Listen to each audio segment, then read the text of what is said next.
On va commencer par les questions à Jean-Paul Scott. Donc, question que vous avez posée par écrit ce matin. Alors, Jean-Paul Scott, comment concilier alors il y a 3 questions, je pense. Comment concilier émancipation et autorité? Ensuite, expliquer la conception religieuse, l'athéisme de Jaurès à rapprocher de la conception moniste de Spinoza. Et en troisième, le projet Savary 1983 à rapprocher du profil du service public national. Ça nous rajeunit. Le projet Savary 1983. Voilà. Alors, comment concilier émancipation et autorité? Ensuite, conception religieuse, l'athéisme de Jaurès, à rapprocher de la conception de Spinoza et duel nature, et le projet Savary 83. Jean-Paul Scott. Bon, je vais chercher à répondre rapidement. Oui. Bon, mais et de manière si possible efficace. Je commence, disons, par la question la plus simple pour moi. Projet Savary, projet Jaurès. Jaurès conçoit le service public national comme un service unifié et, disons, quasi uniforme. Même si Jaurès, dès 1886, a pensé qu'il fallait peut-être donner une certaine liberté aux écoles communales pour qu'elles aient des projets pédagogiques expérimentaux adaptés à leur environnement. Le projet Savary est très différent d'esprit parce qu'il remet en cause l'unité nationale, disons, de l'instruction publique en développant des projets d'établissement qui puissent reposer sur, par exemple, le respect du caractère propre d'école, mais dans le cadre de contrats avec l'État. Le projet Savary reposait, si mes souvenirs sont bons, sur la fusion des 2 types de reconnaissance des caractères propres des établissements selon un contrat selon 2 contrats, un plus laïque, un peu moins laïque, mais toujours négocié avec l'État. Donc, c'est vrai que le projet, c'est vrai que le projet Savary avait peut-être effectivement l'intention d'aboutir à unifier un service public national laïque, mais dans le contexte de la décentralisation et dans le contexte, pour ainsi dire, de, je n'allais pas dire peut-être communautarisme, mais dans un grand contexte de diversité, ce qui n'était pas du tout le cas de Jaurès. En tout cas, ce qui est à peu près certain, c'est que François Mitterrand a joué le même rôle que Georges Clemenceau en son temps pour faire échouer ce projet avec les mêmes arguments, à savoir reconnaître la liberté d'enseignement qui n'en est pas une, comme vous le pensez, j'imagine beaucoup.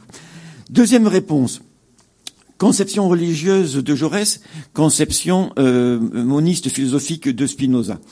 Spinoza, on peut résumer sa pensée, enfin, on va pas montrer la similitude entre la critique des religions et de la théologie politique, du pouvoir théologico-politique des religions chez Spinoza et la critique du pouvoir théocratique chez Jaurès. De ce côté-là, je crois qu'il y a une très grande similitude. Il n'empêche que la conception, moniste de la philosophie de Spinoza, à savoir Dieu, c'est la nature.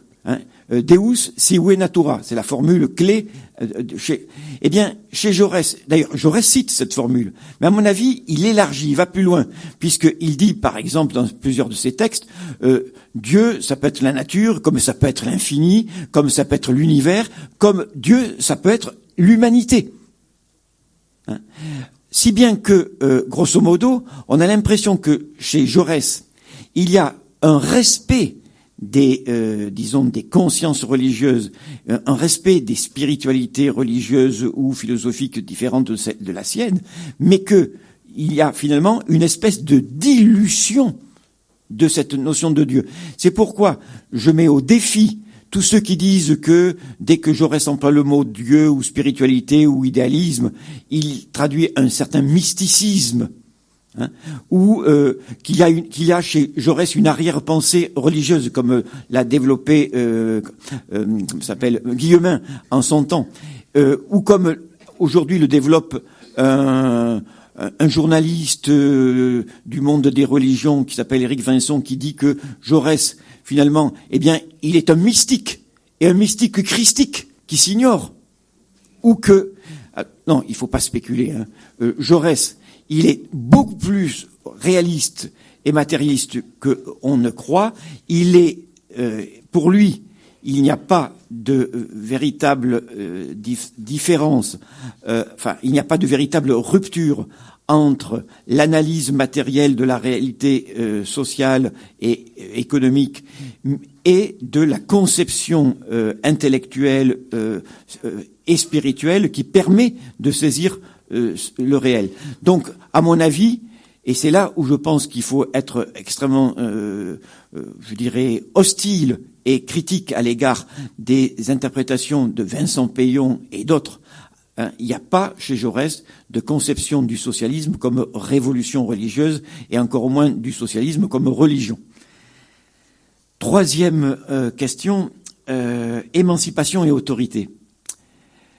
Alors, je ne sais pas si c'est une question posée à propos de la critique par Jaurès de l'autorité des pères de famille et du droit des pères de famille. Je pense pas. Jaurès, je détourne un peu la question. Jaurès conçoit l'émancipation individuelle dans le cadre de l'émancipation collective. Pour lui, la finalité du socialisme, c'est de permettre l'émancipation de chaque individu, mais cette émancipation de chaque individu ne peut passer que par l'émancipation des autres, et l'émancipation collective des autres, pas interindividuelle. Dans ces conditions, qu'est-ce que c'est que l'autorité? L'autorité, c'est la loi, chez Jaurès. C'est la loi. La loi morale, la loi politique, et dans le cadre, pour ainsi dire, des petites communautés, par exemple les familles, le respect mutuel. L'autorité, c'est le respect. Voilà. Merci. Autre question, toujours pour vous, Jean-Paul Scott. Que penserait Jean Jaurès, de la suppression de nombreux lycées professionnels publics et du développement des CFA patronaux et de l'apprentissage sur le tas? Bon, je crois que j'ai pas besoin de répondre. Vous avez tous compris quelle était ma réponse.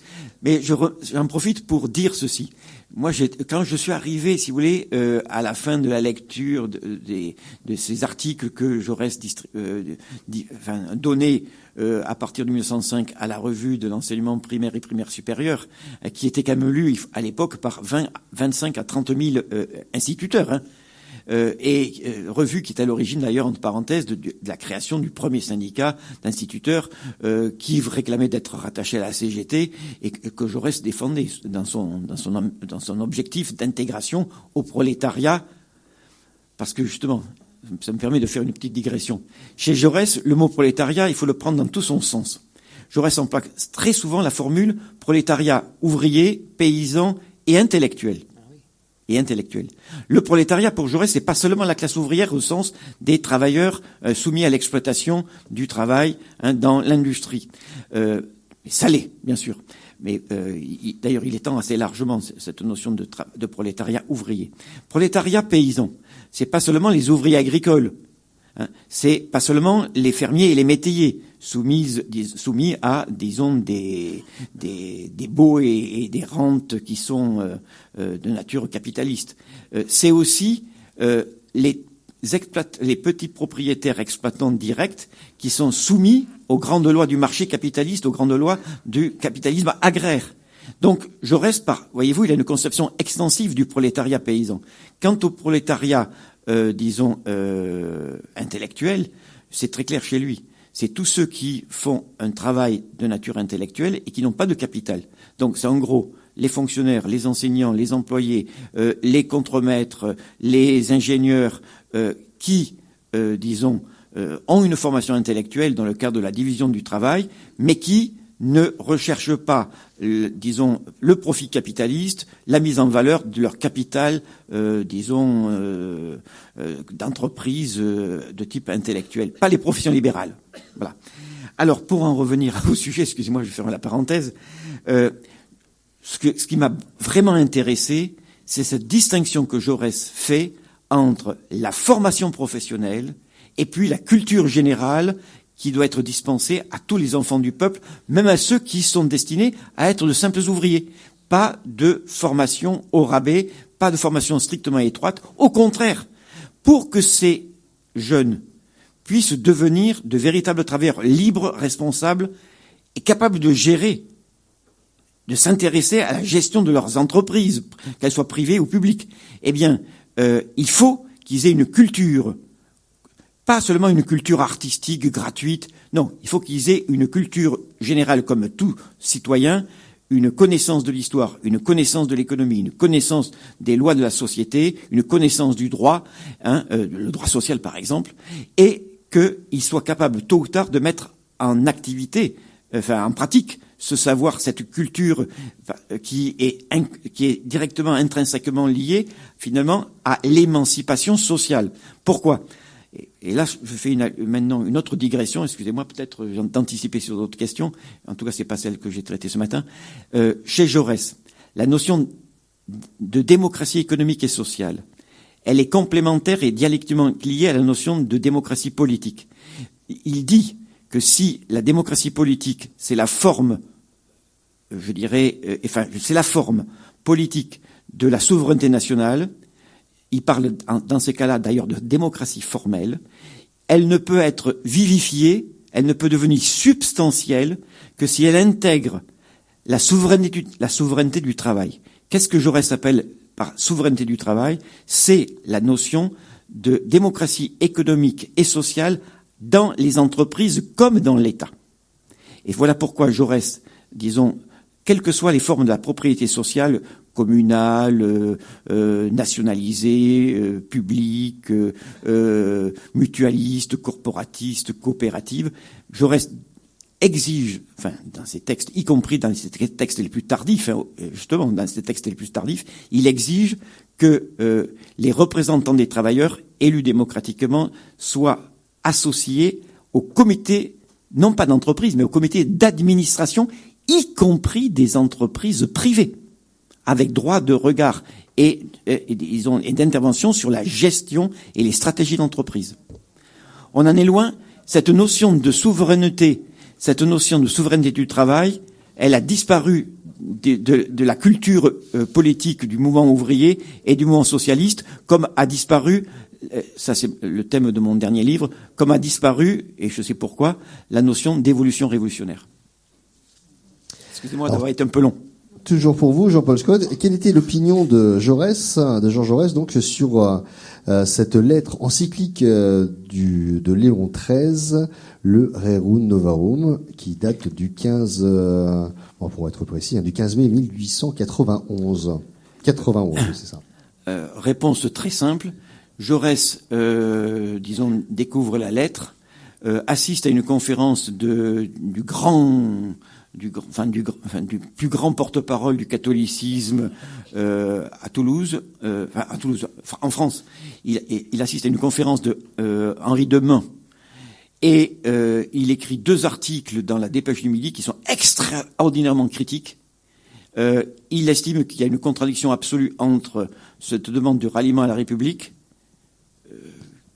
et Rerum Novarum, entre Rerum Novarum et puis l'encyclique de Pie IX, celle de 1866, Quanta Cura, et bien sûr le syllabus.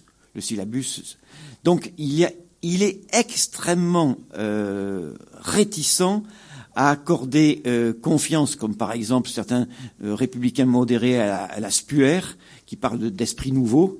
Il est extrêmement, je dirais, suspicieux à l'égard du ralliement des catholiques, et il a confirmation de ses soupçons au moment de l'affaire Dreyfus.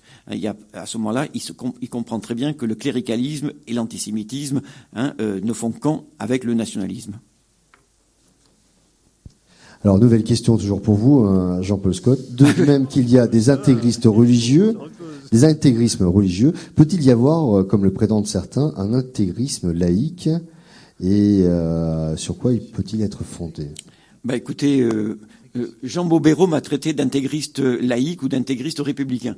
Alors, je lui ai répondu que ça ne me touchait pas et que, par définition, la laïcité ne pouvait pas être compatible avec l'intégrisme. Hein, voilà. Et athéisme religieux, je comprends pas. Ou alors il y a contradiction. Si vous voulez, chez Jaurès, justement, il y a souvent des emplois d'oxymore. Chez Jaurès, qui a un esprit très dialectique, il y a cette idée, par exemple, de l'évolution révolutionnaire. Il peut y avoir apparemment contradiction entre les deux formules. Ben non, Jaurès, et il y a d'autres moments où il emploie des oxymores. Mais là, athéisme, disons, religieux, bon, il peut y avoir peut-être une conception dogmatique de l'athéisme, mais chez qui? Est-ce que ce sont d'authentiques athées ou des caricatures d'athées qui seraient dogmatiques?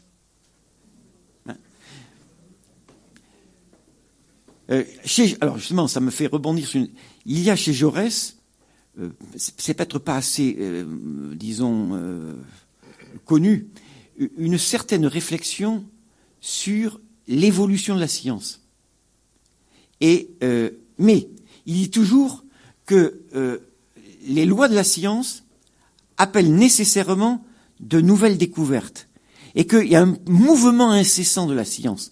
Et c'est ça, en ce sens, voyez-vous qu'il peut être respectueux de la science dans le développement. Et en ce sens, il ne peut pas y avoir de dogme scientifique pour lui.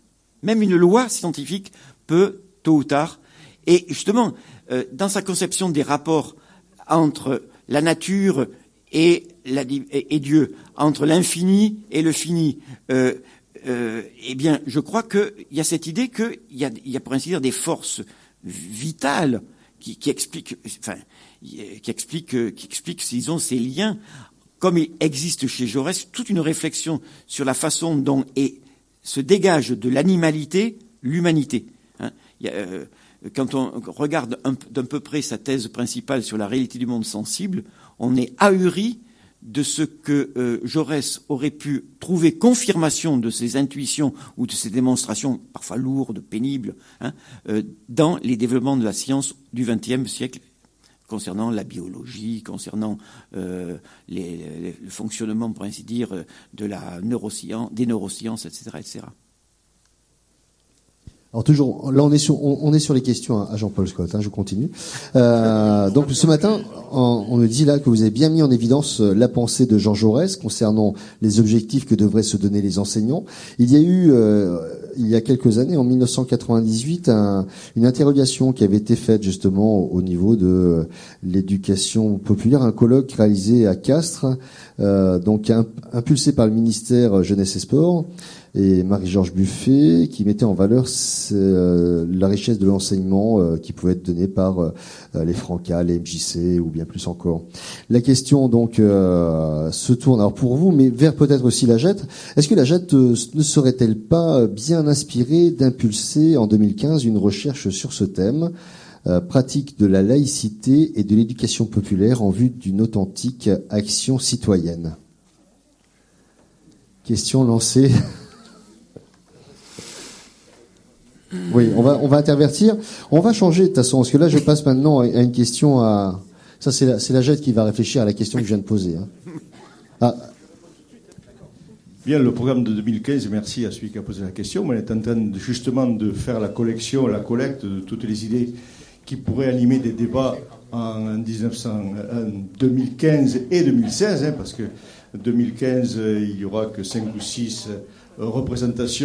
manifestation de la JET, mais dans la saison 2015-2016, il est très possible qu'on puisse organiser quelque chose dans ce sens. La personne qui a posé la question n'a qu'à envoyer, on va la garder, mais qu'elle envoie son adresse, enfin, qui sait, qu'elle développe peut-être un petit peu son idée. Merci à ces gens-là. Alors, question à Jean Faury. Que s'est-il passé en 1850 de le Tarn à l'égard du clergé? Nouvelles attaques contre des prêtres qui ont commis des négligences par la messe anniversaire du 24 février et qui ont supprimé la formule dominée. Alors là, pardon, excusez-moi, mon latin me fait défaut. Comment vous avez? Salvam fac rem publicam. C'est cela, Esako. Pouvez-vous développer l'affaire développer l'affaire du manuel Compaere? Et vous avez dit aussi que les Gaillacois étaient plus perméables aux idées laïques et socialistes, sans faire le lien avec le fait que la majorité sont des viticulteurs. Au XIXe siècle, une partie de l'implantation des sociétés, merci, de libre pensée est en milieu viticole. Bon, alors, c'est pas trop compliqué, sauf sur 1850, parce que je suis pas au courant de ces messes du 24 février qui ont été contestées. Par qui? Par le préfet? Parce que 24 février 1850, j'ai bien entendu. Et bon, à cette date-là, la République est dirigée par le Parti de l'Ordre et par le président de la République qui monte en puissance, disons. Et donc l'esprit initial de la Révolution de 1848 est de plus en plus menacé. Et qu'on fasse une messe du 24 février, c'est pour célébrer la date de la Révolution. Donc, évidemment, c'était pas du tout souhaitable du point de vue de l'autorité. Mais alors, on leur reproche on reproche aux prêtres de ne pas avoir voulu prononcer la formule Dieu. On demande à Dieu de protéger la République. Hein, c'est une formule qui est prononcée par les prêtres sans arrêt jusqu'en 1905. Ils sont obligés, hein, ça c'est depuis le Concordat. Donc ils ont appris à dire en 1830 Domine salvum fac regem lulu vicus filipou, je ne parle pas bien le latin. Et à chaque changement de régime, il faut changer l'intitulé. Et donc quand c'est la République, il y a les curés qui ont vraiment ça en travers de la gorge d'être obligés à la messe de dire du bien, enfin de demander à Dieu, plus exactement, de protéger la République. Bon, donc voilà, ça m'a permis d'évoquer ça. Alors le manuel Compaere, bon, ça c'est une longue histoire. Si vous voulez des précisions, je crois que j'ai une vingtaine de pages là-dessus dans ma thèse, qui est accessible là, prix modeste de 10 €. Comme c'est très vieux, on peut brader, n'est-ce pas, au niveau des prix. Et alors, en gros, en 2 mots, le manuel Compaere, donc, c'est un de ces nouveaux manuels d'instruction morale et civique, à partir du moment où les programmes de l'école publique sont laïcisés. Compaere était en même temps député de Lavore. Et son livre, qui n'était pas bien méchant, mais enfin, je parle du point de vue catholique, il a quand même été mis à l'index par Rome, notamment parce que il y a un passage, enfin il y a un manuel Compaere et puis un résumé. Alors là, c'était le résumé qui pouvait être un livre de lecture, éventuellement pour les enfants. Et alors, bon, c'est écrit en mettant en scène des personnages. Il y a, je crois, le jeune garçon s'appelle Georges, me semble-t-il. Et alors, au moment où il se marie, si vous voulez, c'est un modèle exemplaire, enfin, pour définir pour les enfants un modèle de vie auquel on puisse identifier. C'est plus les saints, désormais, c'est bon, quelque chose accessible à tout le monde. Et alors, Georges se marie à la mairie, ce qui est obligatoire depuis la Révolution française. Hein. À ce propos, il y a eu une bourde dans la Dépêche qui a fait 2 pages, par ailleurs très bien, sur la laïcité. Il y a une semaine, et le journaliste, par ailleurs sympathique, il n'est pas bon historien, parce qu'il a dit qu'il fallait attendre 1905 pour qu'apparaisse le mariage civil. Donc bon. Et alors, donc, dans le bouquin Compaere, on dit que le jeune homme, Georges, sortant de la mairie, il dit à sa femme, « Maintenant, nous sommes bel et bien mariés. » Alors ça c'est épouvantable. Des autorités cléricales, parce que ça minimise le sacrement de mariage. Enfin, on est vraiment marré que sortir. Voilà. Alors, ça a été les protestations. Et surtout, c'est l'archevêque d'Albi qui a pris position dans une lettre pastorale contre ce manuel. Alors, il y a eu des menaces de refus de sacrement pour les parents d'élèves qui envoyaient leurs enfants dans des écoles où était utilisé le manuel Compayré. Il y a eu quelques cas où le manuel Compayré a été brûlé publiquement. C'était d'autant plus décevant de la part de Monseigneur Ramadier que c'était par ailleurs un prêtre néo-gallican et qui avait été contre l'infaillibilité en 1870. Donc c'était pas un des plus réactionnaires, entre guillemets, dans l'épiscopat, mais là, il avait réagi avec brutalité parce que Compayré était du coin, et c'était donc c'est le Tarn est le département de France où il y a eu le plus de problèmes sur la question des manuels scolaires en 1882. Alors, la troisième question, la viticulture du Gaillacois, j'aurais pu en parler, mais on m'avait demandé de parler pendant 50 minutes, 45 minutes. Mais sinon, c'est certain que ça joue un rôle. Parce que le vigneron est quelqu'un qui vend sa récolte. C'est pas quelqu'un qui peut subvenir à ses besoins et qui vend avec du vin.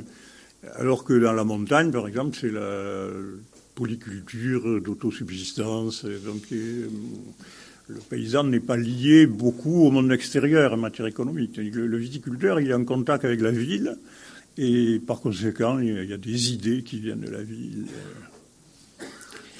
Dès 1835, puisqu'il y a aussi une enquête pastorale, mais qui n'est pas complète, de l'archevêché en 1835, et déjà en 1835, le Gaillacois est peu pratiquant, sauf le Rabastinois, parce que le canton de Rabastens et un peu aussi celui de l'Île-sur-Tarn, c'est une région où il y a encore des nobles très puissants.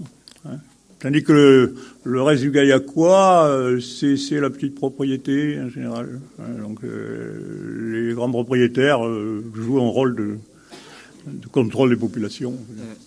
Excusez-moi de poser une question, peut-être pour que tu rebondisses. Oui.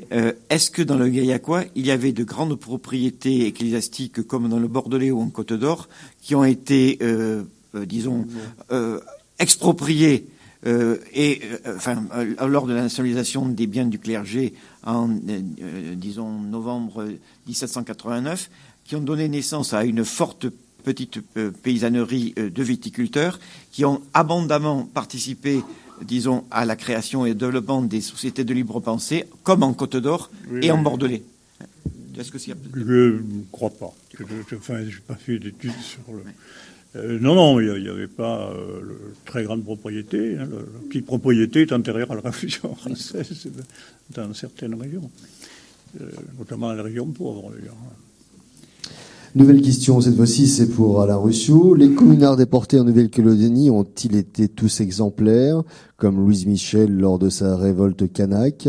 Première question. L'évolution intellectuelle de Jaurès par rapport à la colonisation est lente et correspond aux conceptions d'une partie de l'intelligentsia politique de l'époque, comme Proudhon et d'autres. Et Élisée Reclus a un autre comportement. Qu'en pensez-vous? Alors, sur la révolte kanak de 1878, donc je vous rappelle le contexte. La commune, les fusillades bien sûr, et puis ensuite les procès, les déportations. Il y a eu, j'avais pas eu le temps j'ai pas pensé à réviser les chiffres. En tout cas, plusieurs centaines de communards envoyés en kanaki, puisque désormais j'ai pris le parti de dire ce nom, et donc qui se sont confrontés, qui se sont trouvés cohabiter en quelque sorte avec les Kanaks, avec les indigènes, qui la plupart du temps ne les ont pas, ou les ont peu croisés, ou en tout cas le dialogue était réduit à sa plus simple expression. D'abord pour des questions de langue. N'oubliez pas que parmi les bienfaits de la colonisation, il y avait la non-scolarisation des populations indigènes. Donc évidemment, par définition, les Kanaks, sauf peut-être quelques personnels de service dans les villes, et encore, pouvaient parler français. Donc évidemment, ceux qui se sont insurgés, au passage, on salue la grande figure d'Ataï, hein, le fameux Kanak qui était ensuite dont la tête a été sectionnée à titre de répression supplémentaire et ensuite envoyée en France. Vous connaissez l'histoire. Qui vient d'être enfin rendu, et je veux dire c'est une valeur symbolique importante. Parmi les déportés politiques donc en Kanaki, il y avait Louise Michel, qui effectivement a eu un comportement humaniste. A tenté même a réussi à convaincre les autorités de pouvoir devenir même institutrice. Elle a enseigné un certain nombre de gamins Kanaks dans la brousse. Alors, je suis pas capable de vous dire où précisément elle était, je me souviens plus. Et ensuite, éclate la grande révolte de 1878. Si ma mémoire est bonne, je crois que les premières victimes blanches, entre guillemets, de la révolte de 78 étaient des communards.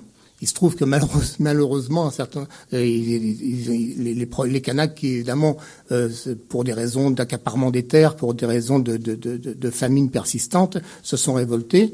Et donc, on peut pas dire qu'il y avait une structure organisée qui permettait d'avoir une stratégie d'insurrection avec comme objectif une reconquête et de l'île et de l'indépendance. Donc, c'était quand même relativement peu organisé. Et c'est vrai que je crois que c'était deux communards qui ont eu le malheur d'être les premières victimes, qui ont été les premiers rencontrés tout simplement, et qui ont été assez atrocement tués et mutilés. Donc, il y a eu un certain nombre de réactions des autorités françaises. Bien sûr, la répression a commencé très très violemment. Et puis ils ont proposé, et j'ajoute même, les autorités ont proposé à certains communards de s'associer à la répression, et certains communards ont été au devant de la demande des autorités pour participer à cette répression. Et il y a eu un certain nombre d'entre eux, j'ai pas les noms en tête, qui ont participé assez gaillardement à la répression. Moyennant bien sûr des promesses de remise de peine, et il est attesté aujourd'hui en particulier par je crois qu'il était enseigne de vaisseau à l'époque, qui s'appelait Dupuis, qui ensuite s'est rendu également tristement célèbre au moment de la conquête du Tonkin. Donc, vous voyez, c'était les mêmes. La révolte Kanak, c'est 1878.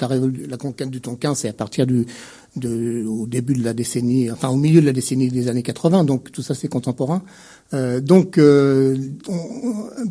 les rapports des autorités françaises qu'on connaît aujourd'hui au ministère des colonies, qui était rue Oudinot, on sait que beaucoup de communards ont participé assez gaillardement à la révolte, à la répression de la révolte, pardon.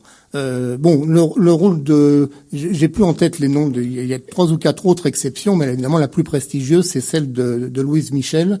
Il faut savoir que Louise Michel a écrit ses mémoires dans les années 90, peut-être quelque chose comme ça, c'est-à-dire 20 ans, 90-95, 15-20 ans après les événements. Il est absolument certain qu'elle a désapprouvé la répression. Il est absolument certain que son cœur la portait vers les Kanaks.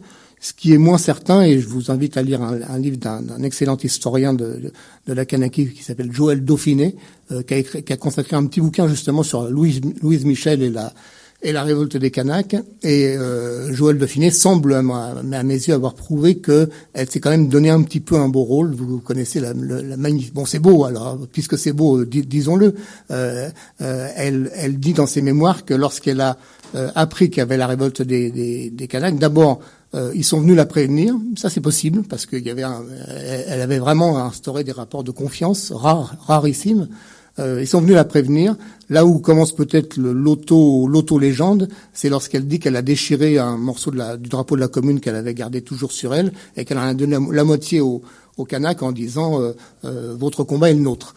C'est malheureusement pas tout à fait, semble-t-il pas tout à fait vrai, mais son honneur est plus que sauf, puisqu'elle a pas participé à cette révolte. Et ensuite, quand elle est rentrée en France, elle était libérée, elle est rentrée en France, elle a poursuivi sa vie politique en restant toujours fidèle à son idéal libertaire. Elle a à de nombreuses reprises dans des meetings dénoncé le colonialisme. Elle faisait partie de ces gens, j'aurais pu la citer tout à l'heure, mais on peut pas tout dire. Elle a fait partie de ces gens qui ont vraiment un rôle extrêmement fort dans la tentative de dénoncer et de créer un courant politique anticolonialiste. Bon, elle a échoué, mais elle a quand même elle a été jusqu'au bout. Je vous signale que son dernier voyage, elle était totalement épuisée. Elle est rentrée malheureusement pour mourir. Elle était en Algérie.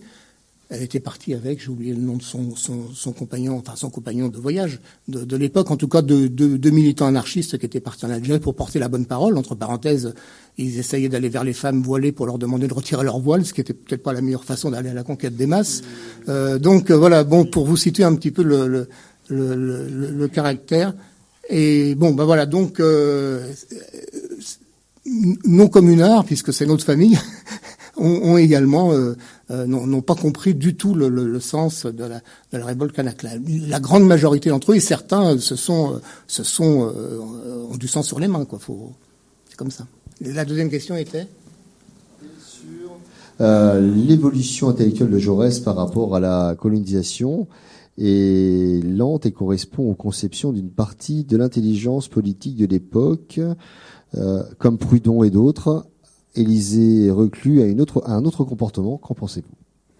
Oui, mais Élisée Reclus jouait pas dans le même registre. Élisée Reclus était un intellectuel qui écrivait, un intellectuel effectivement anarchiste, qui lui aussi a dénoncé la colonisation. Mais bon, il avait pas ni cette intention ni cette prétention de devenir un homme politique, un tribun qui portait la parole. Donc dans les écrits de Reclus, il y a effectivement. Alors après, il y a toujours la confusion possible entre Onésime, Élisée. Il y en avait un troisième, Élie, je crois. Hein, le troisième s'appelait Élie. Je me souviens plus lequel des trois était. Le grand géographe, c'était Élisée, hein, c'était Élisée. Alors Élisée Reclus, à contrario, avait écrit un livre, alors qui n'était pas du tout anticolonialiste, mais qui était plutôt un conseil de stratégie impériale aux autorités, qui s'appelait Gardons l'Afrique, lâchons l'Asie. C'est une très longue. Là aussi, il y aurait plein de choses à dire. Il y a une très longue tradition dans le parti colonial français disons une sorte d'appel à la raison sur le thème ayons des ambitions plus limitées, et notre jardin naturel en quelque sorte est l'Afrique, le Maghreb plus l'Afrique subsaharienne, et on n'aura jamais les forces, a fortiori après la victoire du Japon sur la Russie tsariste, on n'aura jamais les forces de contrôler l'Indochine. Donc replions-nous. Et bon, il y a cette tradition-là, elle se termine avec Mendès France à la conférence de Genève en 54. Hein. Mendès France n'a nullement été un anticolonialiste, mais a été un gestionnaire lucide des intérêts du colonialisme français, le repli sur l'Afrique. A essayé, en tant qu'aventurier, je ne sais plus si c'était en Amérique du Nord ou du Sud, je ne sais plus le détail, mais je l'ai lu parce que j'ai un petit peu lu sur Élisée Reclus, et il a essayé lui-même d'avoir une exploitation, ça a échoué. Il est revenu à son idéal libertaire et compagnie. Alors toujours pour Alain Rousseau, une nouvelle question. À ma connaissance, Jaurès a développé les positions de l'Internationale socialiste le 17 mai 1896 en faisant référence au gaspillage colonial et à la conséquence du régime capitaliste qui ne rémunère pas pour le travail et qui se sert de la violence pour... il dénonçait ainsi la corruption intrinsèque du régime colonial. N'était-ce pas là, une véritable analyse marxiste? Jaurès était un fin lecteur de Marx dans le texte, donc évidemment il avait intégré dans sa pensée l'analyse marxiste de la colonisation, si tant est qu'on puisse parler d'une analyse marxiste à cette époque, quelque chose que j'ai complètement oublié de dire tout à l'heure, et c'est une grave erreur. La première synthèse socialisme qui se réclamait du gaullisme, donc indirectement en tout cas à prétention marxiste, c'est le livre de Paul Louis en 1905 qui s'appelle Le colonialisme. D'ailleurs, c'était une des premières fois que le mot même de colonialisme était utilisé, En 1905, Paul Louis écrit ce livre qui est d'ailleurs une petite plaquette. C'est pas un gros ouvrage théorique comparable au Hobson ou comparable un peu plus tard au Lénine ou au Rosa Luxembourg. C'est une petite plaquette qui vraiment essayait de définir le colonialisme et les causes de l'implantation coloniale, les relations entre développement du capitalisme et implantation coloniale.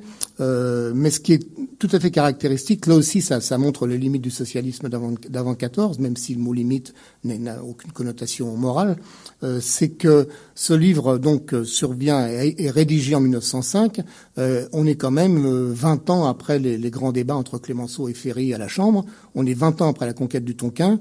On est 25 ans après la conquête de la Tunisie. Vous voyez, on est pratiquement 30 ans après le grand ouvrage pro-colonial qui a été un petit peu le credo du parti colonial, qui s'appelle De la colonisation chez les peuples modernes, de Paul Leroy-Beaulieu, dont la première édition est de 1874. Vous voyez, le parti colonial publie là c'est un gros pavé par contre, un véritable manifeste colonial en 1874. C'est 30 ans plus tard, 1905, que le Parti socialiste est en mesure de répondre un peu plus à fond, en dehors bien sûr d'autres. Donc Jaurès se situe sous le contrôle de mes collègues un petit peu dans cette mouvance. Le colonialisme est un fruit de l'évolution du capitalisme. Le mot impérialisme, à ma connaissance, n'existe pas, bien que le bouquin de Hobson est de 1902, je crois. Quelque chose comme ça. 1902 ou 1904, je me souviens plus très bien. En tout cas, ouais. C'est tout à fait contemporain. Et je pense que le mot impérialisme figure très peu sous votre contrôle. Jaurès parle d'oligarchie financière ou d'oligarchie coloniale, mais pas d'impérialisme. Voilà. Oui, c'est tout à fait. Donc voilà. Mais il n'empêche qu'il devait faire, s'il n'avait pas été assassiné, un rapport le 26 août à Vienne sur l'impérialisme. Et ce qui est amusant, c'est de constater que de manière dispersée dans ces textes contre la guerre, contre les buts de guerre, par exemple, de la Russie, etc., il y a des éléments qui, de manière dispersée, s'ils avaient été synthétisés, pourraient à peu près dessiner les formes du capital financier et de l'impérialisme, y compris capitalisme corrupteur du prolétariat. Et il y a une formule de Jaurès qui est presque synonyme des miettes du festin impérialiste distribuées au prolétariat. Oui. Donc, voyez-vous, il est certain qu'il y a, dans tout le mouvement ouvrier international, une réflexion qui avance lentement et qui, parce que c'est essentiellement en France et en Allemagne que ça avance. En Angleterre, c'est pas extrêmement, disons, actif. Il y a une bourgeoisie aussi anticolonialiste en Angleterre, ce qui n'est pas forcément le cas en France. En Allemagne, par contre, la colonisation, elle est très largement soutenue par la social-démocratie allemande, et en particulier par son aile droite, naturellement.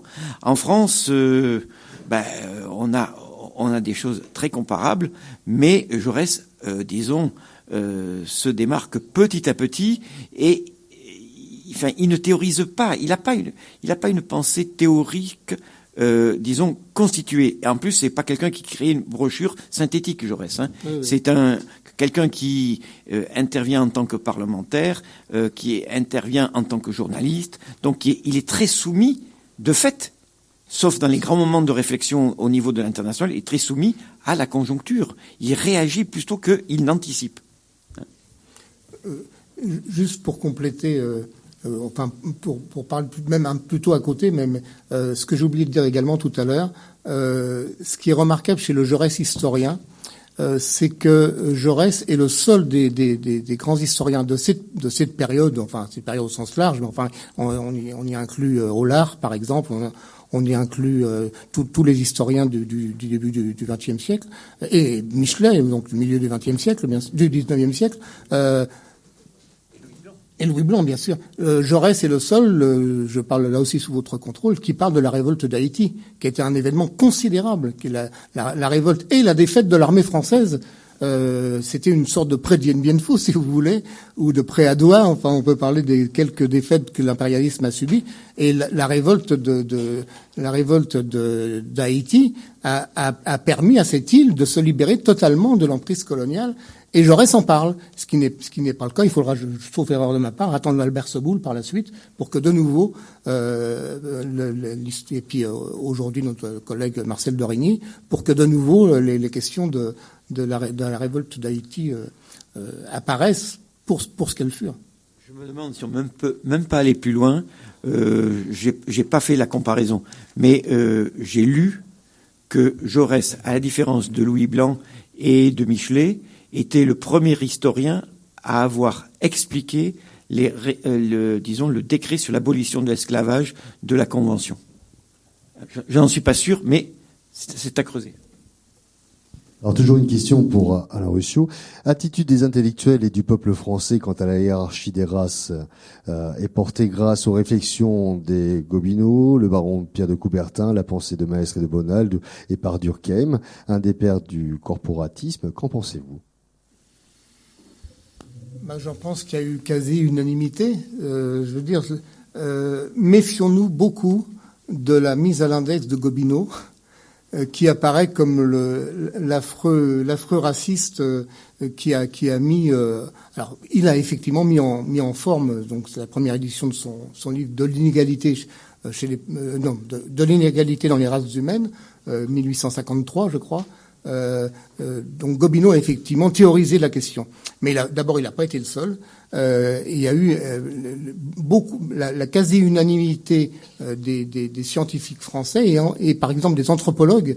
La Société d'anthropologie de Paris, créée en 1859 par Paul Broca, avait comme spécialité, en quelque sorte, c'est exactement le contraire de la définition d'une science exacte, c'est-à-dire que les scientifiques arrivaient à leur créneau, comme certains disaient à une certaine époque, pour justifier la politique coloniale. Alors bon, elle était encore en gestation à l'époque, mais elle était quand même dans beaucoup d'esprits. Donc justifier, c'est quoi ? C'est dire, oui, il y a effectivement des races, c'est ce que Jules Ferry a dit 30 ans plus tard à la Chambre, il y a des races qui sont que le destin a désigné pour diriger l'humanité, et enfin pas des races, une race en l'occurrence, la race blanche. Voilà, les choses étaient aussi simples que ça. Broca, pour expliquer les choses, a d'abord été un des maîtres de la craniométrie, c'est-à-dire la mesure des crânes. Et il allait jusqu'à prendre des crânes de gens de races différentes et mettre des petites billes de métal, je ne sais pas exactement à l'intérieur, pour mesurer la capacité. Il était jusqu'à disséquer des cadavres et peser des cerveaux, excusez-moi du peu. Tout ce que je vous dis, c'est vérifiable aujourd'hui. Tout ça, c'est numérisé sur Gallica, le site de la Bibliothèque nationale. Vous cherchez, ça s'appelle Bulletin de la Société d'anthropologie de Paris. Tout est numérisé, on peut tout contrôler. Et donc, il pesait les crânes des nègres, des blancs évidemment, et il arrivait évidemment à la conclusion scientifique inévitable et incontournable que la race blanche était plus intelligente puisque ses cerveaux étaient plus importants. Mais ils allaient également jusqu'à peser les cerveaux des ouvriers et des bourgeois de Paris, comme ils disaient. Et évidemment, les bourgeois étaient là aussi plus intelligents. Et excusez-moi, mesdames, les femmes étaient toujours moins intelligentes à corpulence comparable que les hommes. Mais bon, c'est vrai que vaut mieux en rire parce que c'est tellement, et donc après, il y a toute ce cœur effectivement de l'idéologie racialiste qui a été le support enfin la justification de l'expansion coloniale. Ensuite a été disséminé dans tous les moyens d'information imaginables. Ça allait, la première édition du Larousse, regardez l'article nègre où Pierre Larousse explique que les circonvolutions du cerveau du nègre sont moins longues que celles du cerveau du blanc. Là aussi, donc c'est la preuve que. Et puis ensuite, il y a toute la presse pour la jeunesse, les manuels scolaires jusqu'à la 4e République. Je pense qu'on est quelques-uns ici à avoir été sur les bancs de la 4e. Alors bon, ça n'allait pas au racisme agressif, mais on nous présentait les races humaines. Vous vous rappelez de ça quand même. Donc il y a eu 4 générations de Français qui ont été bercé par ça, et puis après Bécassine, le petit copain noir de Bécassine, Bibi Fricotin, dans la presse l'illustration, le pèlerin dans les familles rurales, enfin tout ça amenait le même type donc pour aboutir à des certitudes. Et ça relativise peut-être le caractère un peu sévère que vous avez pu trouver dans mes propos sur Jaurès ou sur d'autres. Ça relativise parce que, encore une fois, c'est facile. Il y a une association qui décerne tous les ans des prix anticolonialistes. Ils ont eu la gentillesse de me la décerner une fois, mais je leur ai dit être anticolonialiste en 2012 ou 2013, c'est assez facile, on risque rien. André Mandouze, il risquait plus, sans parler de Maurice Audin, Henri Alleg ou bon. Donc, à l'époque, être anticolonialiste, et encore plus à la fin 19e, début 20e, c'était alors j'en profite, pardon, je fais moi aussi une digression. Également pour tempérer la sévérité, apparente en tout cas, l'idée même d'indépendance des colonies était extrêmement peu présente. Je l'ai dit, mais j'insiste. Si vous regardez par exemple les revendications du peuple annamite transmises par un certain Ho Chi Minh à la conférence de Versailles en 1919, le mot indépendance ne figure absolument pas. Donc c'est Ho Chi Minh quand même. C'est 5 ans après la mort de Jaurès. Si vous regardez la première apparition du mot indépendance chez Messali Hadj, c'est 1926. C'est 12 ans après la mort de Jaurès. Donc, surtout, pas d'anachronisme, ne pas dire, regardez ce qu'ils ont été imbéciles, ce qu'ils ont été tièdes, nos aïeux, ils n'ont pas été capables de comprendre. Non, la question n'était tout simplement pas à l'ordre du jour pour l'immense majorité des gens de l'époque. Ça permet une réflexion presque iconoclaste. Les milieux catholiques sont relativement préservés de ces idéologies racialistes pour le moins et racistes, parce que Dieu créa l'homme à son image. Et donc ça ne veut pas dire que les missionnaires se sentaient pas très supérieurs aux indigènes d'Afrique, etc. Mais ces formulations horribles de Broca, etc. Oui, bien sûr. Et alors c'est la science. À l'époque, c'était présenté comme une vérité scientifique. Or, tous les laïcs fondent, y compris Jaurès, la laïcité sur la science. En fait, ce que doit enseigner l'instituteur, c'est la science. Alors, ça ne veut pas dire que les catholiques ne participaient pas à ce sentiment de supériorité de l'européen sur les indigènes, mais au niveau de la théorie, je pensais que c'était intéressant de donner cette précision. Nouvelle question. Alors, dernière question pour Alain Ruscio tout seul, et après on va passer sur des questions groupées. D'aucuns prétendent que Jean Jaurès était favorable aux colonies de vacances. Qu'en est-il exactement ?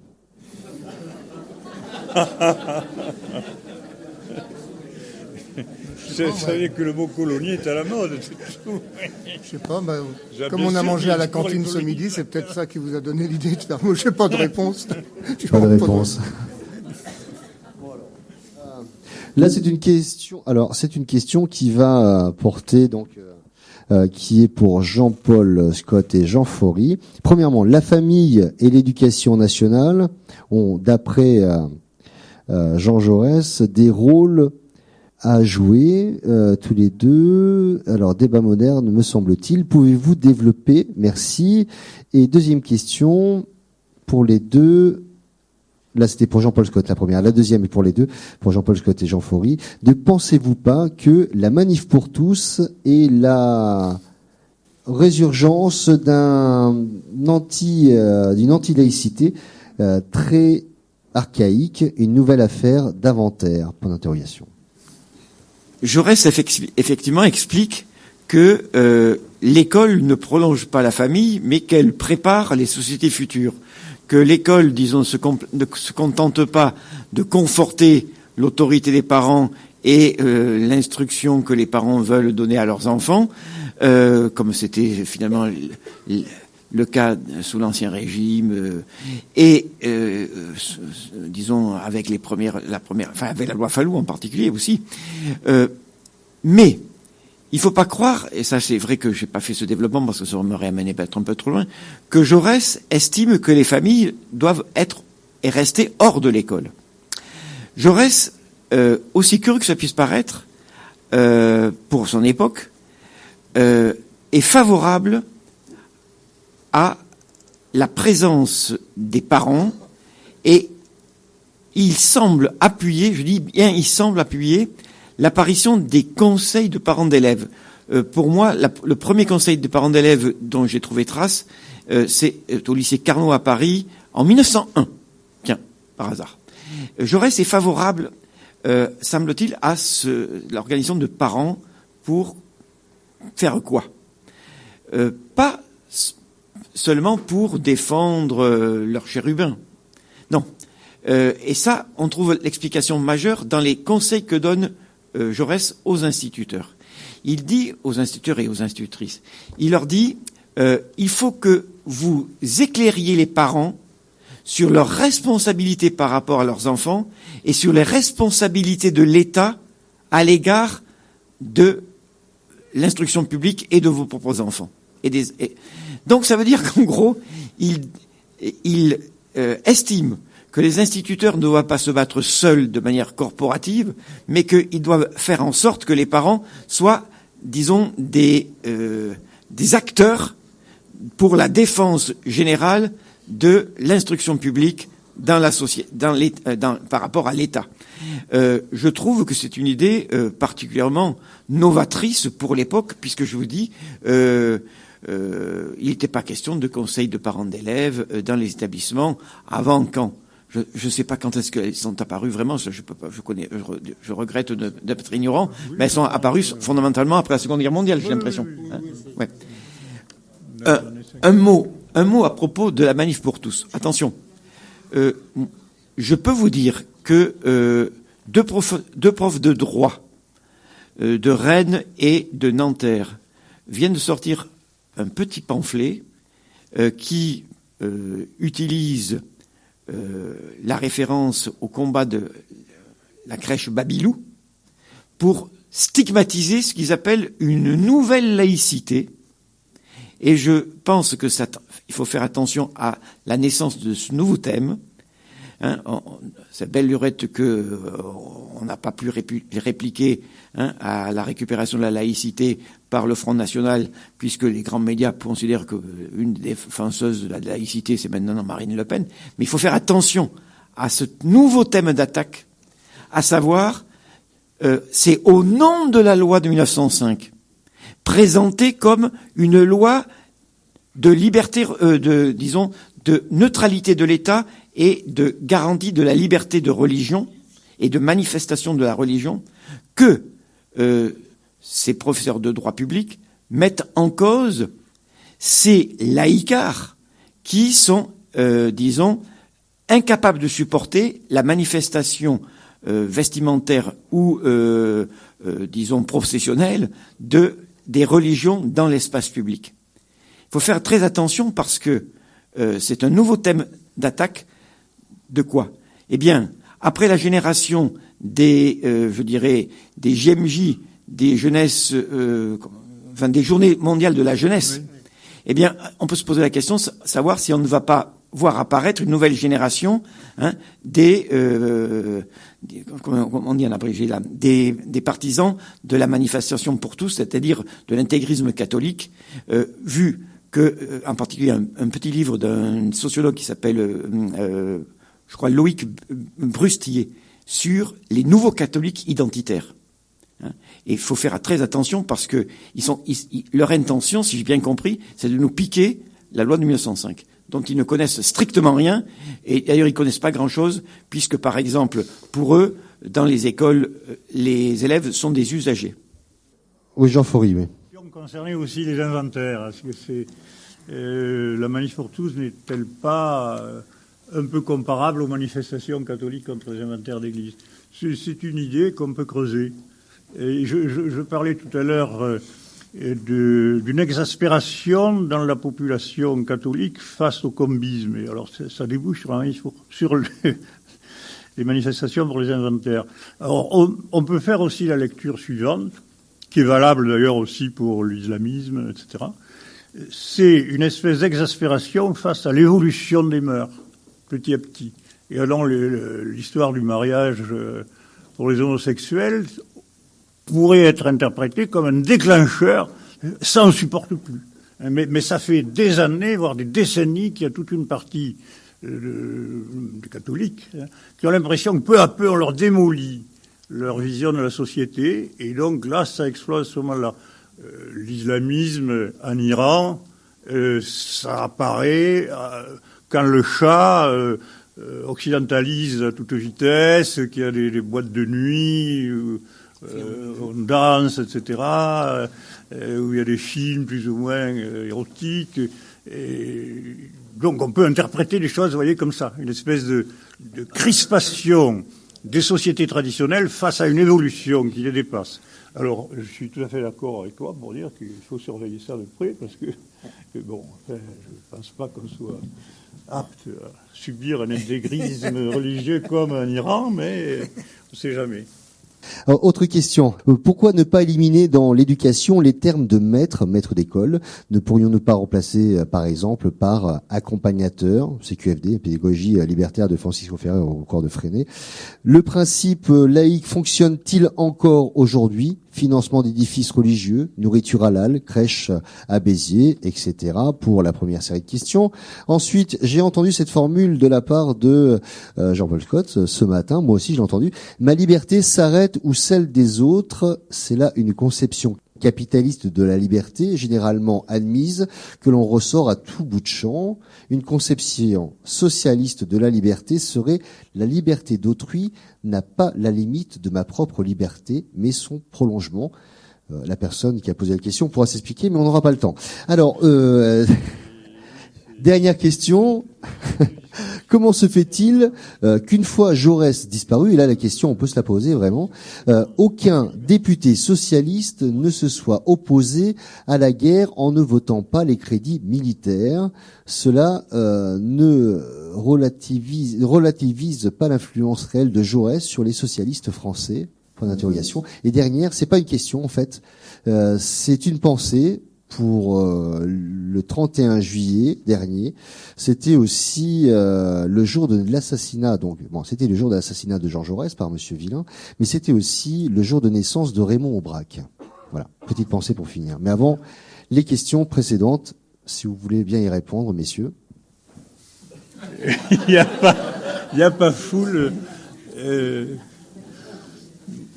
Moi, j'ai pas parfaitement écouté tout parce que j'ai commencé à parler à Alain Ruscio sur le début de la question et je lui disais que peut-être cette idée d'une liberté absolue, puisque Jaurès a été contesté là, dans sa définition de la liberté qui s'arrête là où commence la liberté d'autrui. Je pense que c'est aussi ce discours qui est une des causes de la manif pour tous. En tout cas, c'est ce qu'ils disaient, les manifestants. Qu'il fallait arrêter avec la liberté indéfinie, il y a des lois naturelles, etc. Hein. Donc, je crois que c'est une notion que n'aurait pas accepté Jaurès. Oui, je crois qu'on peut répondre à deux niveaux à cette question.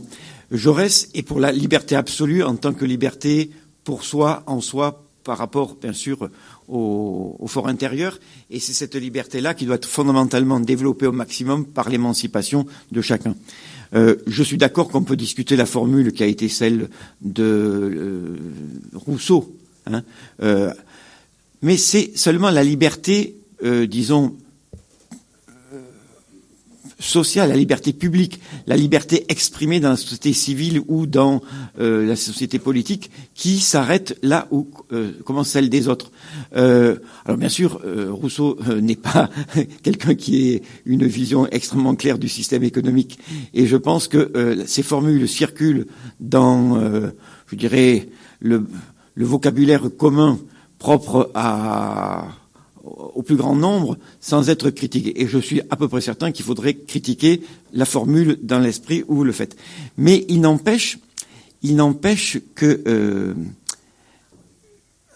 j'ai perdu l'idée que j'avais eue spontanément pour répondre à cette question.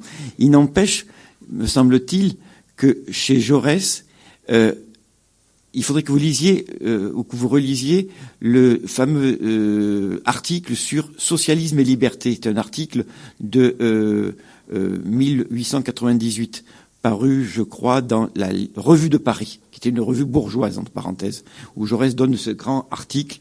Et c'est là où il développe le plus peut-être sa conception de la liberté comme à la fois facteur d'égalité réelle et l'égalité comme facteur de liberté. C'est cette dialectique-là, à mon avis, qui est à creuser. Quant à la position de Jaurès par rapport à la guerre, il faut bien voir une chose très simple.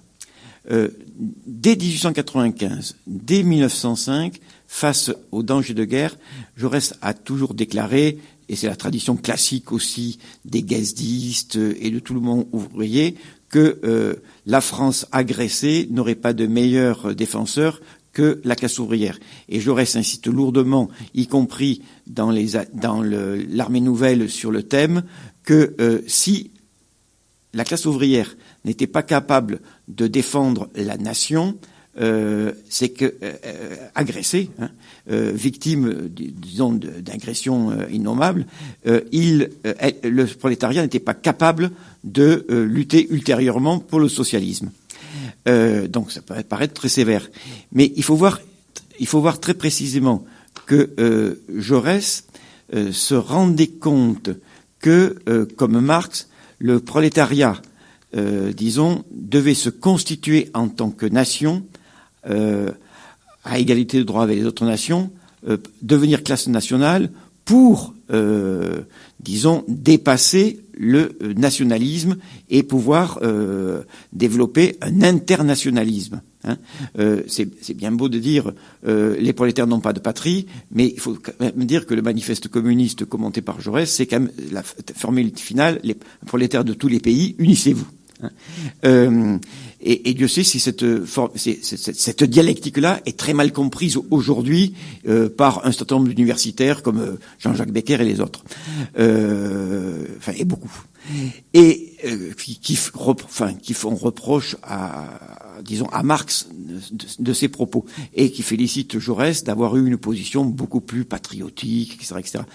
Si Jaurès, disons, a commis des erreurs, et là je reprends les critiques de Rosa Luxembourg, c'est qu'il a accordé trop d'importance à l'idée que la guerre pouvait être évitée par, disons, la constitution des grands systèmes d'alliance et par la création, disons, du système de l'arbitrage obligatoire en cas de conflit entre des nations.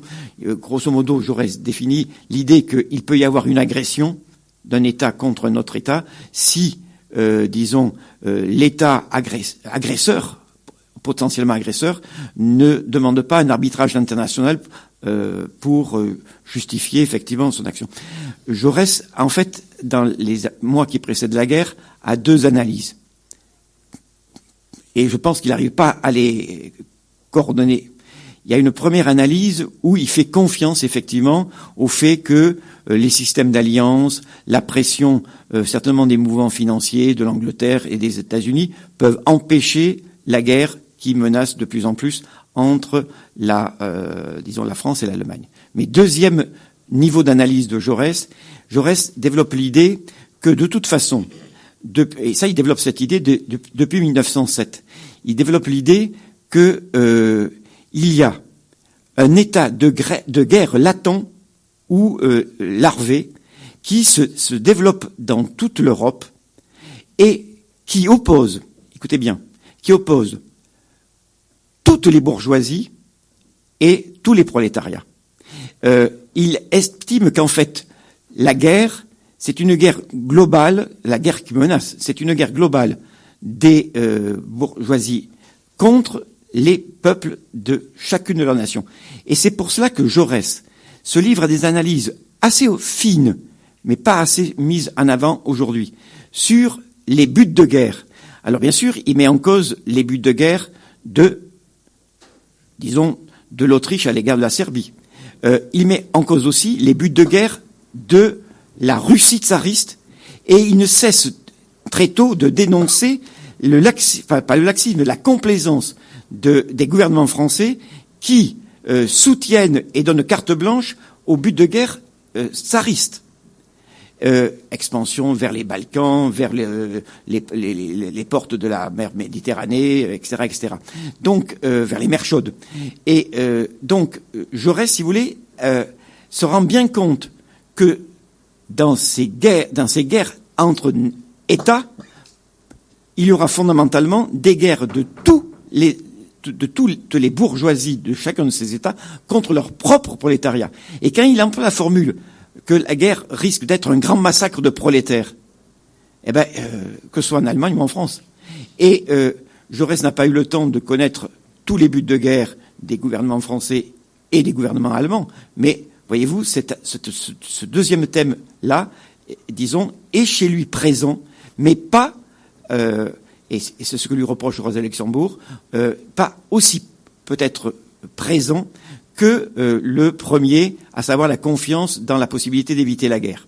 Il n'empêche que Jaurès, et là je terminerai là-dessus, a dénoncé systématiquement dans tous les pays les marchands de canons, les profiteurs de guerre, enfin les industriels poussant au crime, qu'il a dénoncé aussi les gouvernements de complaisance. Et moi, je suis frappé de constater que les derniers biographes de Jaurès, pour ne pas les citer, Gilles Candard et Vincent Duclerc, ont par 2 fois censuré Jaurès. À la fin de son grand discours à Bâle, à la cathédrale de Bâle, Jaurès dit que l'international doit tout faire pour éviter la guerre. Et il ajoute, ou sinon, ou en cas d'éclatement de la guerre, il faudra que nous condamnions tous ces gouvernements criminels de la barbarie dont ils sont responsables, dont ils seront responsables.